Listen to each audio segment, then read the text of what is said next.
Bonjour, ici Fassar Maurice Sarr du blog My Storyblog. Aujourd'hui, nous accueillons parmi nous Mademoiselle Binta Adama Sow. C'est une jeune scénariste, réalisatrice qui a réalisé son premier court-métrage Aveuglé par une aveugle de manière indépendante. Bonjour Binta. Bonjour Maurice, je suis très heureuse d'être ici aujourd'hui. Peux-tu nous parler un peu de toi et de ton histoire d'amour avec le cinéma? Ouais, moi et mon histoire d'amour avec le cinéma. C'est vrai que le cinéma, c'est ma passion dans la vie. C'est mon unique passion, on peut dire. Tout se rapporte à ça. Comment ça a commencé? D'abord, avant, je regardais les mangas.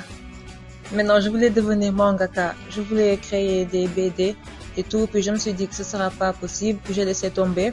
Puis j'ai commencé alors à écrire des scénarios. Mais à la base, je voulais juste être scénariste et non réalisateur. Mais j'ai vu que le contexte ici en Afrique, au Sénégal, par exemple, quand tu fais ton scénario, le cinéma n'est pas un domaine qui marche vraiment, où tu peux trouver également facilement des producteurs, des réalisateurs. Donc, j'ai décidé également que si j'écrivais mes scénarios, que j'allais les réaliser. C'est ça, en gros. Le cinéma est la passion de ma vie. C'est tout. D'accord. Donc, tu es passionné de manga comme moi. Oui, je suis très passionnée de manga. Oui, c'est toute mon enfance. En fait, les mangas, mais également les séries. Par exemple, les séries de Disney Channel ou les séries qu'on mettait même ici. Les séries, en fait, tout, je suis ouverte à tout parce que je regarde les séries asiatiques, que ce soit coréennes, taïwanaises, japonaises, je regarde ça. Je suis ouverte à tout, même les films hindous, tout. Donc, je suis vraiment passionnée par l'audiovisuel, par tout ce qui est fictif, depuis toujours. Ouais. Et de quoi parle ton film? Qu'est-ce qui te l'a inspiré? De quoi parle ton film Aveuglé par une aveugle? Mon film Aveuglé par une aveugle, il s'agit d'un jeune photographe, Boubacar, qui veut percer dans son domaine. C'est un photographe amateur, il veut percer dans son domaine, il veut devenir un grand photographe. Maintenant, un jour, en marchant dans la rue, il va rencontrer une belle jeune fille aveugle, Mariama. Et il la voit en train de faire des gestes et des mouvements qui sont d'une grande beauté. Et ça va l'attirer. À partir de là, il voudra lui parler et lui demander d'être son sujet de photographie. Après qu'il va exposer, faire une exposition des photos de cet aveugle. En gros, c'est ça le film, Aveuglé par une aveugle. D'accord. Binta, tu es parvenue à réaliser ton film grâce à l'autoproduction. Pour un premier projet, ce n'est pas facile. Quelles sont les démarches que tu as eu à entreprendre pour cela? Oui, c'est vrai, je l'ai fait, j'ai autoproduit mon premier court-métrage. D'abord, c'est à cause du contexte. Comme j'ai dit, ici au Sénégal, c'est très difficile. On n'a pas des structures ou des organismes ou des choses comme ça qui nous aident, qui aident les jeunes. Et également, quand tu veux débuter et que tu es jeune et que tu vas voir les gens, les autorités, d'abord, ils te sous-estiment et il y a plein de choses comme ça qui font qu'après, tu finis par te dire, bon, ok, puisque c'est comme ça, je vais me débrouiller seule et je vais attendre rien des autres. Les étapes, disons, oui, en même temps, je dois être un peu une productrice, mais je dois surtout remercier, il y a un ami qui m'a aidé pour le financement, il y a également ma famille qui m'a aidé pour le financement, donc j'ai pu avoir une petite somme et avec ça, bon, j'ai pu assurer la production, mais sans payer vraiment les techniciens et les acteurs. Je leur ai dit que c'était un premier projet et que s'ils étaient intéressés, on peut tenter l'aventure ensemble. Maintenant, ce que j'ai assuré, c'est la régie, c'est-à-dire le manger et le transport de l'équipe. Les étapes, je pense que c'est comme les étapes normales d'une production, sauf que la seule différence est que il n'y a pas eu derrière moi peut-être un organisme ou bien un producteur, quelqu'un dans une position d'autorité. Donc j'ai eu l'aide et le soutien de la direction de la cinématographie parce que c'est là-bas où j'ai déposé une demande de prêt de matériel. Je savais que j'aurais pas l'argent pour, par exemple, louer des matériels. Donc, j'ai déposé là-bas une demande de prêt de matériel. Mais à côté, tous les gens me disaient, c'est pas la peine de le faire parce que la direction de la cinématographie, on fait tout le temps ça, on demande, mais ils n'aident pas. Mais quand même, j'avais déjà déposé et puis finalement, ça s'est avéré positif. Donc, ils m'ont prêté leur matériel et j'ai tourné avec leurs techniciens et leur matériel. Et bon, les acteurs également, c'était des amis, mais on a répété ensemble pour qu'ils soient dans le rôle. Et c'est comme ça que ça s'est passé. C'est vrai que c'était pas facile, mais c'était vraiment une belle expérience. En même temps, je ne pouvais pas me mettre à attendre. J'étais trop pressée de vivre ça, de réaliser mon premier film. Je suis un peu impatiente. Donc je me suis dit que je vais pas rester là à attendre des financements qui vont venir, je ne sais pas à partir de quelle année. Donc je vais tenter le coup et faire ma première expérience. J'ai envie de vivre ça. Donc voilà. D'accord, je vois. Qui dit film dit plein de monde à gérer. Action coupée, faites ceci, ne faites pas cela. En tant que scénariste, réalisatrice, comment t'es-tu organisée pour gérer tout cela, toute cette équipe, tous ces acteurs jusqu'au bout? Pour mon premier court-métrage, c'est vrai, il y avait les acteurs, il y avait l'équipe, il y avait les techniciens, mais d'abord, je pense que je me suis mise d'abord dans une position d'égal à égal avec eux tous. Je me suis pas dit, c'est vrai que le réalisateur, c'est le chef sur le plateau, mais je me suis pas forcément dit, c'est moi le chef, donc il doit faire tout ce que je dis. Non, j'étais plus dans une position d'ouverture. Par exemple, je me suis dit que ils ne sont pas en train de travailler pour moi, mais ils sont en train de travailler avec moi. Mais je pense que c'est pas comme ça que les gens voient la chose, parce qu'il y a eu un prof qui m'a dit un jour que quand tu es réalisateur, les gens, ils travaillent pour toi et non avec toi. Mais ce n'est pas ma vision des choses. Donc, par exemple, quand on se mettait à filmer, à faire des plans, j'étais très ouverte aux suggestions du cadreur. Par exemple, le cadreur, parfois, il arrivait qu'il propose des plans.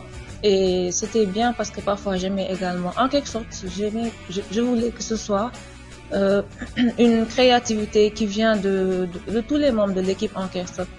Les acteurs, c'est vrai, ils doivent... Moi, les acteurs, c'est vrai, ils n'ont pas beaucoup de choses à proposer. Avec les répétitions, on a essayé d'échanger certaines choses qui correspondaient mieux à leur personnalité. Maintenant, lors du tournage, ils devaient essayer de bien faire ça et ne pas nous faire perdre du temps. Pour les techniciens, c'était pas difficile à gérer. Et ça s'est bien passé, ainsi que pour le reste de l'équipe. On a travaillé ensemble pour ce projet. C'était ça.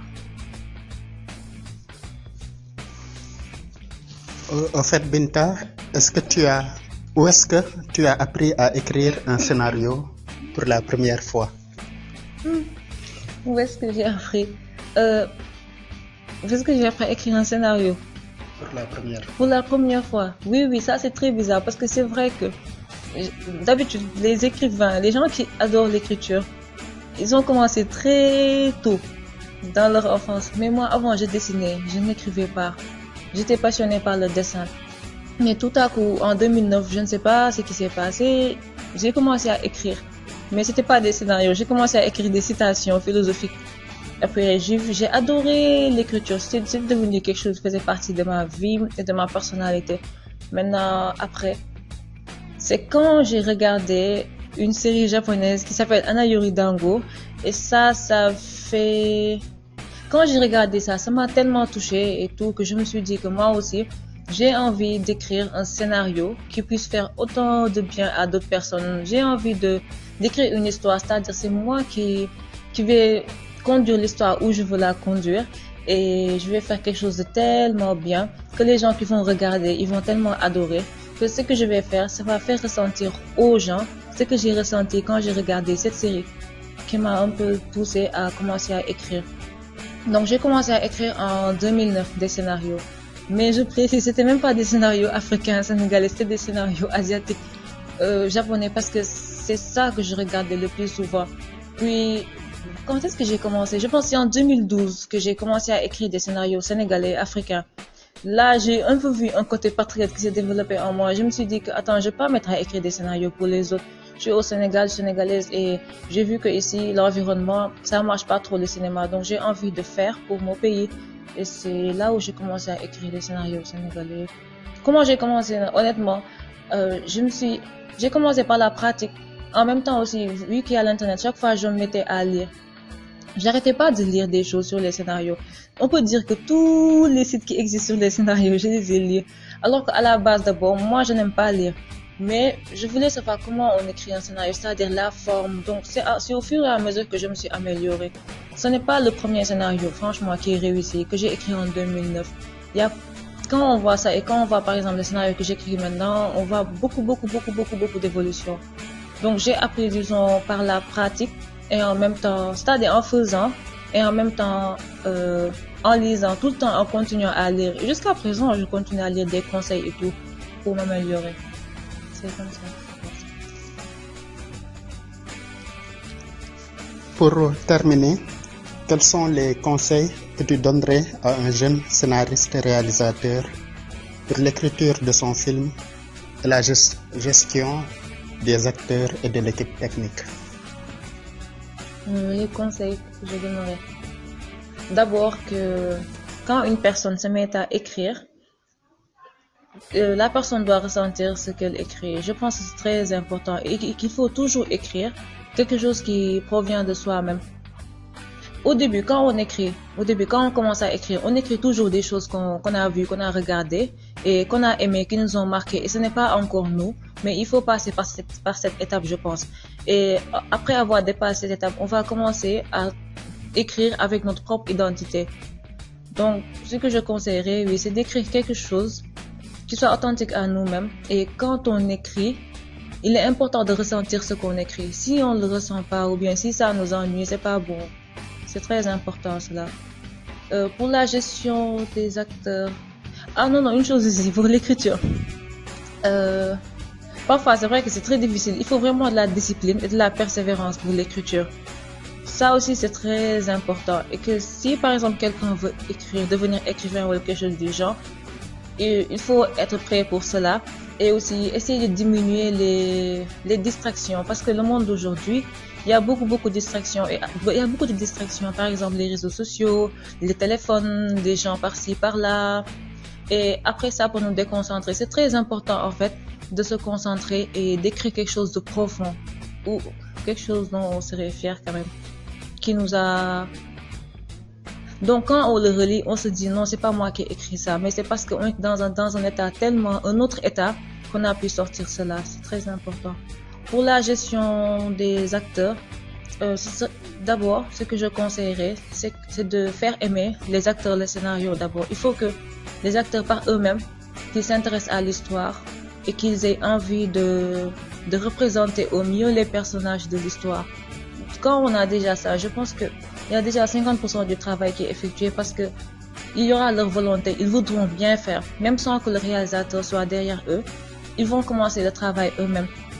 Après, ce qui va rester, c'est les conseils et les orientations du réalisateur en rapport avec le personnage. C'est très important de caractériser les personnages également pour aider les acteurs à mieux représenter ces personnages. Pour la gestion des techniciens également. Bon, d'abord, les techniciens, oui, il faut bien les traiter, c'est vrai. Et c'est important également leur confort, qu'ils mangent bien et qu'ils ne manquent de rien, quelque chose du genre. Surtout si on est débutant et qu'on n'a pas de quoi leur payer. Maintenant aussi, il faut vraiment du professionnalisme si on a envie qu'ils se donnent pour nous et qu'ils voient qu'on croit en ce qu'on fait. Il faut vraiment croire en ce que l'on fait et il faut savoir communiquer. C'est ça, juste ça en fait, la communication. Il faut communiquer avec eux, pas leur commander, pas leur donner des ordres, mais leur parler avec fermeté, dire ce que l'on veut avoir, ce que l'on veut obtenir. Et c'est juste ça. En tout cas, Binta, je vous remercie pour le temps précieux que tu nous as. Je te remercie pour le temps précieux que tu nous as accordé. Et merci pour ton sens du partage. D'accord. Merci aussi à toi, Maurice. Et bonne continuation pour le blog. C'est une très bonne initiative. j'apprécie beaucoup. Merci.